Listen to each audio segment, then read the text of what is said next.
ఏపీలో దగా డిఎస్సి పెట్టి మెగా స్కామ్ చేశారని ఆరోపించారు మాజీ మంత్రి పేర్ని నాని. టెట్ డిఎస్సి లేకుండా దొడ్డిదారిన ఉద్యోగాలు కట్టబెట్టారని అన్నారు. స్పోర్ట్స్ కోటా పేరుతో ఇచ్చిన 420 మంది ఉద్యోగుల సర్టిఫికెట్లు బయటపెట్టాలని సవాల్ విసిరారు.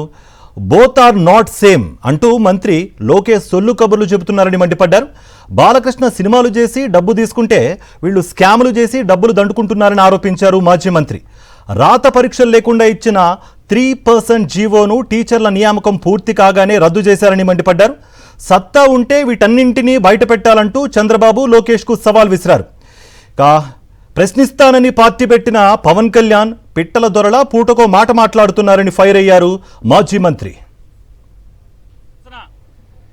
ఆంధ్రప్రదేశ్ రాష్ట్రంలో జరిగినటువంటి దగా డిఎస్సి మెగా స్కామ్ గా జరిగినటువంటి రిక్రూట్మెంట్ లో 421 చిల్లర మందికి నేరుగా స్పోర్ట్స్ కోటాలో 3% చొప్పున రిక్రూట్ చేసినటువంటి ప్రతి ఒక్కరి సర్టిఫికెట్ ని బయట పెట్టమని ఛాలెంజ్ చేస్తున్నా. బోత్ ఆర్ నాట్ సేమ్ అనేది చెప్తున్నావు రోజు సొల్లు కబుర్లు, సినిమా డైలాగులు చెప్పడం కాదు.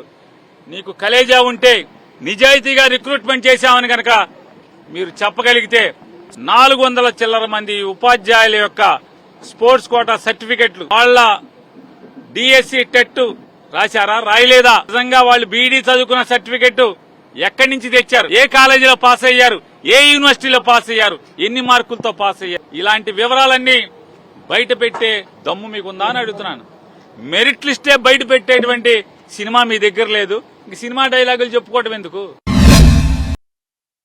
Cinema and Lokesh are not same. Balakrishna అల్లుడు నాట్ సేమ్.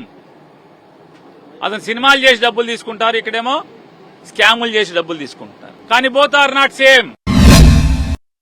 ఆంధ్రప్రదేశ్ రాష్ట్రంలో 16,000 పైచిలకు ఉపాధ్యాయుల నియామకం జరిగినటువంటి స్కామ్ మీద సిబిఐ విచారణ జరగాలి అని చెప్పి డిమాండ్ చేస్తున్నాం. సత్తా ఉంటే, కలేజా ఉంటే, అంతరాత్మ ఉంటే, నిజాయితీగా మేము రిక్రూట్మెంట్ చేశాం అంటే మెరిట్ లిస్ట్ బయట పెట్టండి. స్పోర్ట్స్ కోటాలో ఎవరెవరిని ఏ సర్టిఫికెట్లతో, గోళీలతో చేశారా, పేకాటతో చేశారా, తాడులాగే దాంట్లో చేశారా, బొంగరాలాట్లో చేశారా, బచ్చాల్లో చేశారా, గోడింబెళ్లలో చేశారా, దేంట్లో చేశారు, ప్లాస్టిక్ బాల్ తో క్రికెట్ ఆడే దాంట్లో చేశారా, దేంట్లో చేశారు? డిఎస్సీ మీద తప్పుల్ని ప్రశ్నిస్తే కేసు పెడతారు, పెట్టుకోండి. 3% జీవో వితౌట్ కాంపిటేటివ్ ఎగ్జామ్స్, రాత పరీక్షలు లేకుండా రిక్రూట్మెంట్ ఇచ్చిన జీవోని ఈ టీచర్ల నియామకం చూడండి. ఇంకోటి, టీచర్ల నియామకం పూర్తవగానే దాన్ని రద్దు చేసి మళ్ళీ వెంటనే జీవో ఇచ్చారు. కాంపిటేటివ్ ఎగ్జామ్ లేకుండా, డిఎస్సీ లేకుండా, టెట్ లేకుండా, ఏమీ లేకుండా లోపలికి వచ్చేసేసి టీచర్లు అయిపోతారు స్పోర్ట్స్ కోటా కింద. మళ్ళీ వెంటనే తలుపులు మూసేస్తారు. లేదు, ఇక నుంచి ఆ ఒక్క పరీక్షకి మాత్రమే కాంపిటేటివ్ ఎగ్జామ్ అక్కర్లేదు. ఈ తప్పుడు పనులు కట్టి పెట్టుకెళ్ళి మెరిట్ లిస్ట్ వెంటనే డిక్లేర్ చేయాలి.